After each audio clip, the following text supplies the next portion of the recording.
is appears to be, at least from my vantage point, illegally tinted. Normally we can see right through the front windshield at least, but very heavily tinted windows, impossible to see through there right now, and now it looks like he might be showing signs of getting off of the freeway, guys. Wow, we can't tell how many people are inside that car. We don't know what's going on inside, and that's taking away some of our ability to cover this pursuit. But what's taking away his ability right now is the fact that traffic is so heavy on the 405 freeway. He is now going into the carpool lane, trying to make some headway there, speeding up a little bit. But what's ahead of him as far as we were on the 405 heading into Manhattan Beach? It's just going to keep getting heavy, right? Nothing but heavy traffic ahead. He's using any available lanes that he can, including that carpool lane, which has a few straightaways with little gaps for as we make our way further south towards the South Bay curve. But for the most part, traffic is moving as you would expect it to move at this time of the day. Again, he's coming up on Rosecrans Avenue, continuing past, committed to the 405, using that straightaway there. CHP managing to navigate over to the carpool lane with them. And the minute he sees those black and whites in his rearview mirror, he crisscrosses and is trying to evade that unit right there, that CHP interceptor right there, trying to keep up with them despite the heavy traffic here. Again, as you mentioned, Mark, unclear how many other people are inside the vehicle or what other dangers this person may pose. Again, it only came across as a reckless driver. Many times we later learned that there was more to that story, or at least maybe law enforcement has more intel than we are working with, but as you mentioned, still a very unpredictable situation. I'm observing a little bit of body damage on that rear passenger door. Not clear if that's related at all to any collisions during the course of this pursuit, or if that was already pre-existing, but in any case, you can see him just trying to look for any gap in this heavy rush hour traffic to try and lose that SUV. There are plenty more where he came from, and as it looks, at least from my vantage point, I believe CHP is now fully taken over this pursuit. So a few less units, but a couple of SUVs and a motor unit right behind him, and then another SUV behind that one. So I count at least 4 CHP units right behind him here. If history is any indication, highly likely he will look for an opportunity to exit the freeway. Seeing a lot of smart LA drivers, that you've seen a lot of cars just get out of his way, and you know, I guess we're so used to these pursuits on freeways, but especially in this kind of traffic, it's amazing he can maneuver through so many cars and get... It just raises the stakes, though, and unfortunately, it puts CHP in a predicament where they can't exactly match his driving. Now he's showing signs of getting off here, committing to, this is going to be, what exit is this here, guys? This is going to be, I think, Hawthorne? Let me just double check this. It could be Inglewood Ave. All right, getting off at Inglewood Ave, coming up on the traffic light here. He's got a few other cars at the light with him here, getting in that left turn lane. That would put him on the northbound lanes of Inglewood Avenue. Sure enough, making that left turn northbound Inglewood Avenue. And so now he's establishing a little bit of a pattern here as he's just jumping on and off the freeway as he sees fit with traffic. But we'll see what traffic looks like here on Inglewood. So far, not too much to contend with. I'm looking out the window and it's much lighter. He really has a lot more pavement to play with here. So we'll see what CHP does, if they maybe even have an opportunity for a pit maneuver, if they find a straightaway with enough room and no other traffic in the way. They may give the go-ahead for that. Certainly an option at their disposal here. They may even set up ahead of them if they can with a spike strip. They have tools at their disposal. We'll see if the behavior behind the wheel continues. So far, he hasn't been extremely dangerous, just very erratic, weaving across all those lanes. Certainly not safe, but not extremely dangerous by LA pursuit standards, if you will. Yeah, I guess, is he just at a light there? Is that, at least he's obeying some traffic lights, but it's hard to tell. Stopped at the red light. Okay. Yep, stopped at the red light. That's 152nd Street, by the way. And he's waiting for that green light. You see the CHP units ready to pop those doors open, but he's not showing any signs of getting out of the vehicle or putting his hands out the window or anything like that. So they're ready to go right through it with them. We'll see if he blows through here or if he maybe decides to pull over. You never know. It's always a possibility, especially just considering how he's just sitting there obeying that traffic light. You see those cars like, we're getting out of here. So there he is alone at that stoplight. And now it turned cruising right through. And here he goes. And his speed at this point, not fast. Moderate, probably, if anything, he's been under the speed limit. Probably 35 miles an hour on that street is what I'm guessing.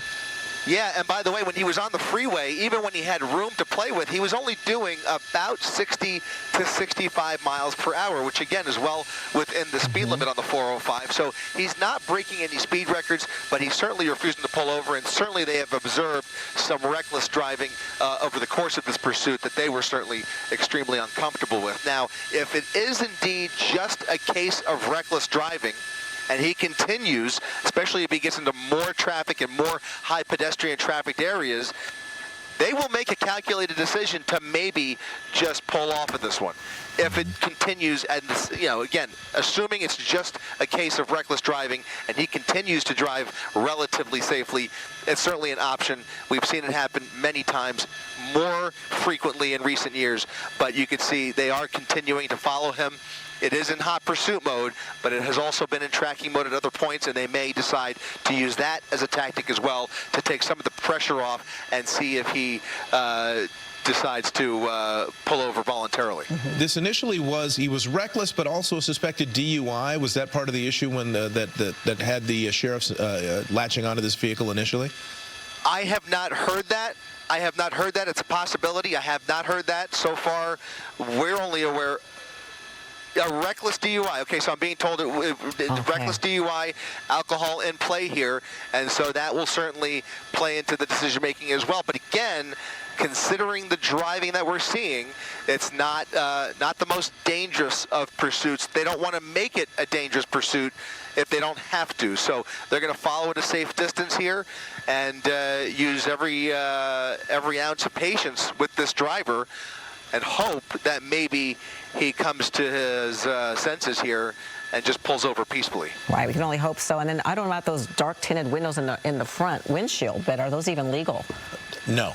Absolutely. You're not supposed to have anything tinted in front of the B pillar on this car. So the rear windows can be tinted, the front windows cannot. Or noticing the more damage on that left rear too. So he's got some more damage on the car? Yeah, it looks like I noticed some scrapes on the right side, but now it looks like some. If I'm not mistaken, is that damage, Rob? Push in there real quick. It could just be a reflection. Yep. Yeah, it looks like that tail light has suffered a little bit of a ding. Again, not clear if any of this is related to this pursuit specifically, or again, all of that was there before. But certainly, they are taking notes of all of this and making sure that this is worth their time and efforts. Obviously, it's somebody they want to get off the road, but not every pursuit is worth it, if you will. You know, they have a lot of factors that they are working with, and certainly his driving and his behavior is number one. Yeah, it's not reckless right now. We have to just say that. At the moment, there's no reckless driving happening. The reckless driving happened earlier. The suspicion that this might be an impaired driver, that certainly hasn't been lifted. People don't sober up that quickly. But at least the reckless portion of it, at the moment, is not in play. Is he pulling over now? That would certainly be a good development. That way. Looks like they're pulling over. Pulling over.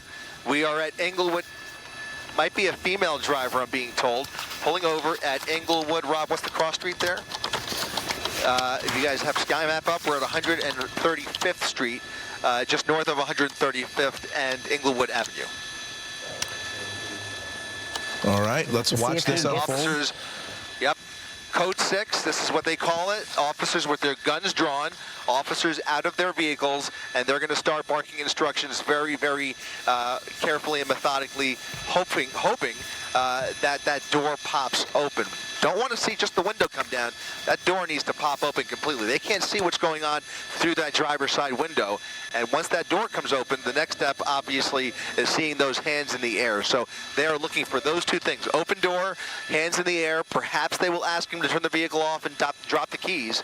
But this is the reason, one of the reasons, why these tinted windows are illegal. It's vitally important in many situations for law enforcement and authorities to be able to have a view. It's also a safety hazard when you're driving in different lighting conditions to have heavily tinted windows like that. So they are unable to see what's going on in there, and that is certainly playing into look at this, a dog on the lap. Here comes the window rolled down. appears to be a female driver with a dog in her lap. She is acting like she almost doesn't even realize what's going on here. Okay, she's talking to them. She's communicating. It looks like, correct me if I'm wrong, you guys have maybe a closer monitor than I do. It's really difficult to tell. I don't know. Somebody with a baseball cap backwards. It might be a man. Yeah, we're not sure yet. Yeah, you can't really see. It looks like a guy. And what's he reaching for? Reaching into his under sweatshirt. the shirt. The keys. Getting the keys, maybe. Okay. Preparing to drop the keys. Okay, the vehicle must be off, and theoretically, it could still be on if it's a remote. But anyways, yeah, it looks like he's about to drop the keys. You see the CHP helicopter continuing tight orbits around this intersection. Intersection shut down, southbound traffic getting by, but they have northbound Englewood completely shut down as they execute this felony stop in methodical fashion, giving this driver specific instructions that I think we could say at this point he is still not obeying. Here comes the passenger door. Passenger's coming out. So we have a driver and a passenger. Passenger with her dog, baggy jeans. Passenger has 2 phones in her hand. None of this is good. He's walking away from those officers. None of this is what he is being instructed to do. That's a French bulldog. That is a French bulldog. Maybe he's wanting to belt his pants up. Looks like he wants his pants to stay up. But they don't want anybody putting his hands anywhere near his waistband. So the stuff that he's doing right now, he's not acting aggressively, clearly. But it is not something the police want to see. They want to see your hands at all times. They want to see you compliant. They want to see that you're not a threat. And so that's what they're trying to do. They're trying to get the folks who were in this car to comply with their commands, which is turn around, keep your hands where we can see them, probably put the dog down. I'm sure they're telling him to do that. And she is walking toward them with the 2 phones. And she's talking into one of those phones. I have to wonder whether she's talking to a dispatcher or she's talking to a friend. She appears to be motioning that she's talking to somebody because she's not letting go of that phone. Again, 2 phones in her hand. She's talking into one of them. There is some kind of a communication gap here, but for whatever reason, you can see them treating this very carefully as they try and take possession of that dog. He will have to be let go. Those phones need to come out of her hand. This is a very close face-to-face situation between those CHP officers and 2 people who have already been on the run from police and have not been complying at any point this afternoon. One of them at least suspected of being under the influence. All right, you're watching Eyewitness News at 5. What we've got here is 2 folks who don't want to be arrested. They are not acting aggressively. Let's be clear. Nobody on either side of this is acting aggressively at this point. We're going to see how they handle this. He doesn't want to put the dog down. She didn't want to put her cell phones down.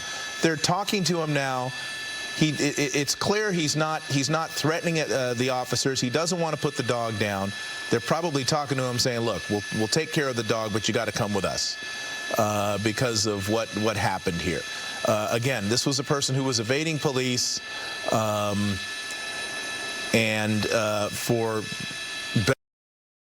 into custody. But you can see here, there's a conversation. Nobody's been wrestled to the ground. The woman passenger is being handcuffed to the right, and the male driver has been persuaded to give up the dog for right now, and they're going to take him into custody peacefully. This is how you want this to end. Exactly it is. Right, Mark. It is. Real Chris, quickly, though. But I just want to say I've been watching this, and it did strike me interesting that it seemed that when they did stop, they didn't know they were being followed. Is that your perspective too, or do you think hard to believe? But they were really. It seemed like they didn't know what was going on. Well, unless he's deaf and or blind, I mean, look, anything's possible, and sometimes there are situations, and we've seen them where you have, knowing what to do when a police pulls up behind them. We have seen that in the past. We've seen elderly pursuit drivers who just were completely unaware. That does not appear to be the case in this situation. It is a clear illustration of just how precarious policing can be. And how, we know that these things can turn on a dime from what appears to be a peaceful situation to something far more dangerous. And in this case, they treated these two with kid glove care, extreme patience, trying to communicate, trying to have a conversation, clearly.